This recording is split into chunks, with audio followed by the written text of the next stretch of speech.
bangadluli apha ukuyale bangeqi futhi nangapha kuza ngapha kuye wachitheka netruck yezonke apha namasoseji. Amen.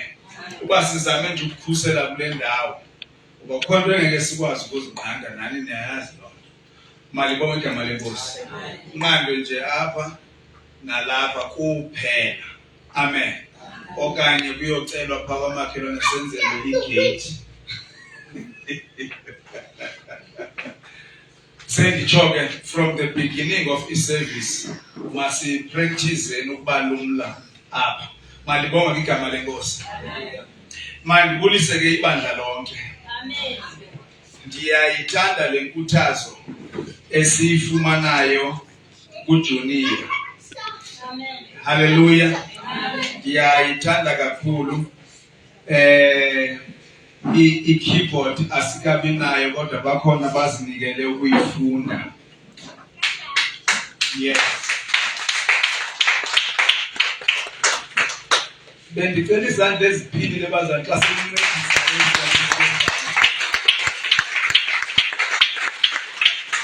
Hallelujah. Yeah, bakhona abanomdla wokuba bayifunde i-keyboard. Amen. Amen. So bendigqiba ukubalisela unkosikazi ngosihleli phansi. Ndithi ngoba ewisile nje akho keyboard kutheni ukuculwa kangaka?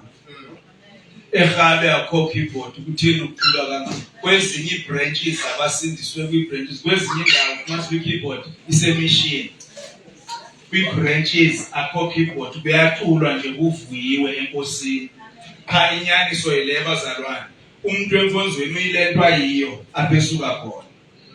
Ngesitshintshe ke bathandekayo. Into yiyo pha ufika uvela apha ecaweni ukhwayethi kanje kanti lo muntu senditsho kwizinto zenkosi. Amen. Akanamdla lo muntu wento zenkosi. Funeke kube khona into emkitazayo tani ukuze kube ngcono. Ukubona umuntu ehleka yedwa kanti ukwi-status. Aphela umuntu insini. Kanti uphina ukwi-status ujonge into eziqhubekayo phaa ku-Facebook wahleka umuntu into esiyaziyo. So nalapha enkonzweni ulinde i-status elibizwa ngokuba yi-keyboard ukuze azonwaba.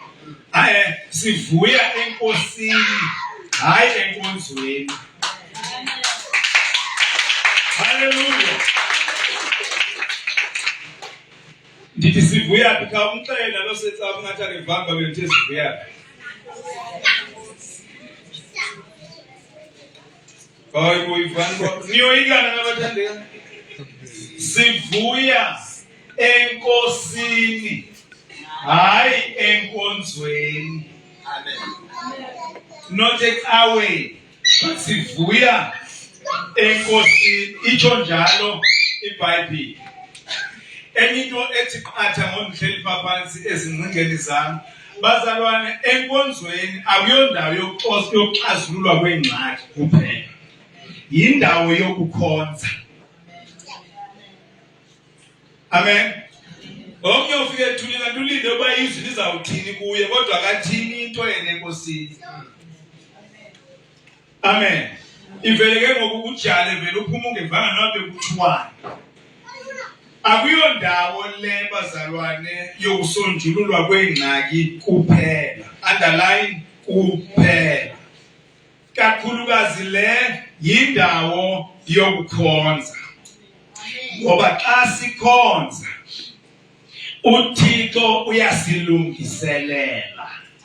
Xa simkhonza uyasilungiselela. Xa simkhonza uyasilungiselela.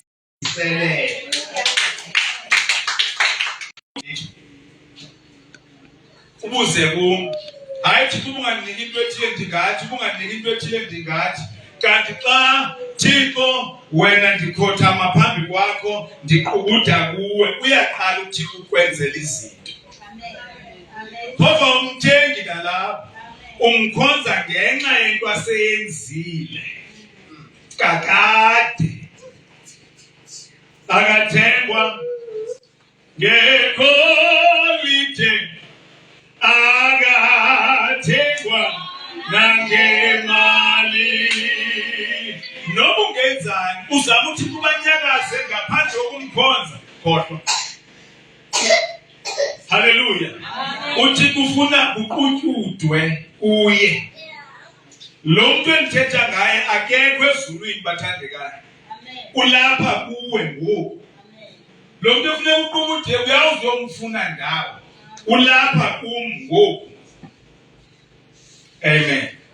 Okay, masithandazeni ke ukuze abazofunda i-keyboard uThixo abancede ngokubapha iminwe nengqondo ekhawulezayo.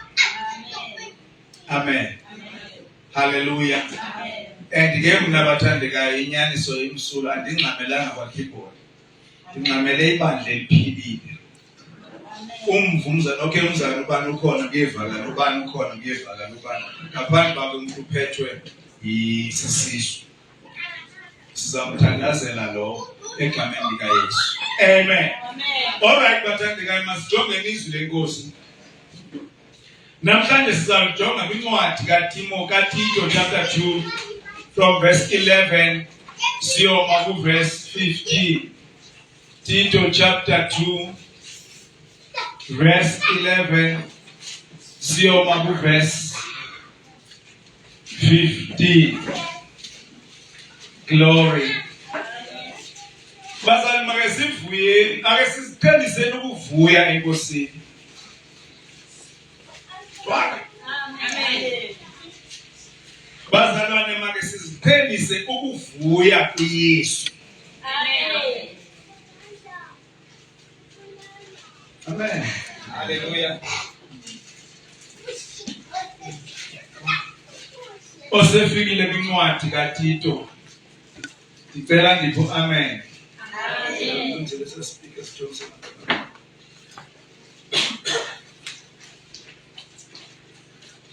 Mandifunde ke bathandekayo. Jesus. Verse 11. Kungcono mfethu. Kuba lubonakele kubantu bonke ubabalo lukaThixo lulolusindisayo.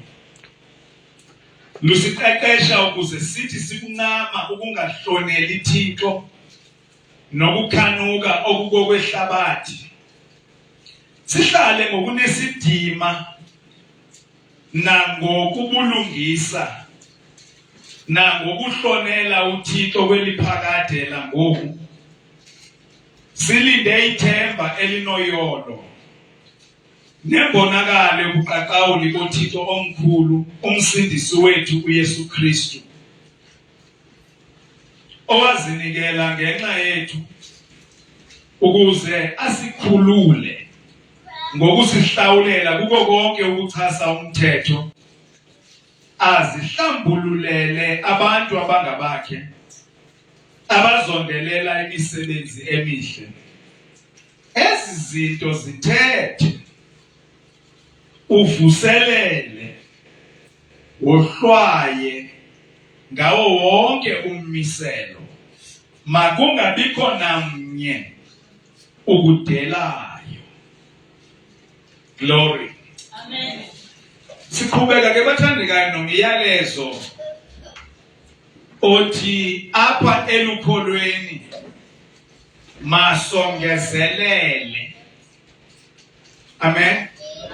Apha elukholweni masongezelele ezi zinto ukuze ukholo lwethu luzinze, ukuze ukholo lwethu lube luhle. Kunezi zinto ekufuneka zongezelelwe kulo. Amen. Glory be to Jesus. Amen. Masinamkeleke kwakhona bathandekayo esisi abakhona nababukeleyo ngelihle igama lenkosi. Amen. Apho uYesu engumhlawuleli kanye nomsindisi. Glory be to Jesus. Amen. Sithandazeni ke ndiyacela de aqalise uBible study kakuhle ngoba ngifuna mhla eqala sibe sikhona sonke. Amen. Glory be to Jesus. Amen. Now, sigqibeleke kwintshumayelo yethu sithi masongezelele intoni kanene ukuhlonela uThixo. Masongezelele ukuhlonela uThixo. Ndicinga uba ke sichaze kangangoko sizamile last week ukuba kukuthini ukuhlonela uThixo. Andithi siyakhumbula bathandekayo. Ndarhalela ke ngoku ukuba masiqonde le nto ukuba yonke le nto ekuthiwa masiyongezelele ayiphumi kuthi, kodwa kufuneka yongezelelwe sithi. Haleluya.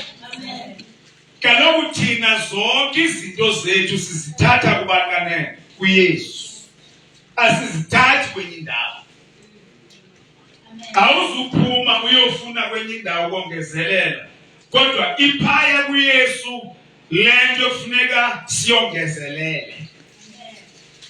Ngoba kwincwadi yabaseKolose chapter 3 uthi verse 4 wakhona, uYesu bubomi bethu. Asinabo thina obunye ubomi, ubomi bethu nguYesu. Konke ngaphandle ke bathandekayo kokuba ubani nobani azinikele kuYesu qha, ahlale ezinikele kuYesu. Haleluya. Ngeke ukwazi ukuzongezelela izinto. Ndicela ukuthi libala, ngeke ukwazi. Ngoba uYesu bubomi bethu, asinabo bunye. Mhlawumbe uze nikhumbule, uYesu ngumdiliya, thina singamasebe. Akho bantu bengokwisebe elinokukwazi ukuyiveza lungaxhomekekanga emdiliyeni. Ayikho. Haleluya. Andikhathali bazali noba singazama kangakanani, ayikho. Uthi athi kaloku uYesu, ngaphandle kwam ngeke nenze nto. Ngeke nenze nto. Ayithi ngaphandle kwebandla, ayithi ngaphandle kwetimu yakho, ayithi ngaphandle komfundisayo.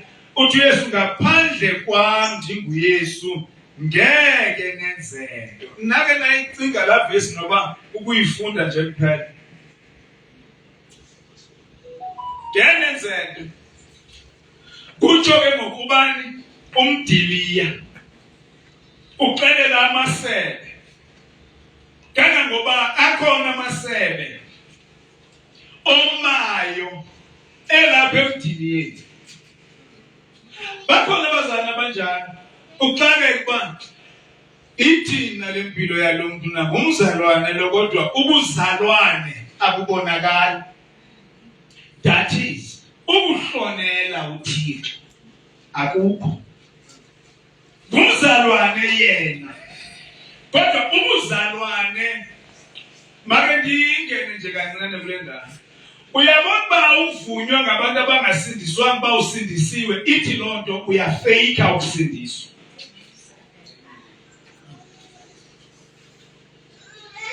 Ewe, apha enkonzweni siza kukhwaza, apha enkonzweni siza kuvuma.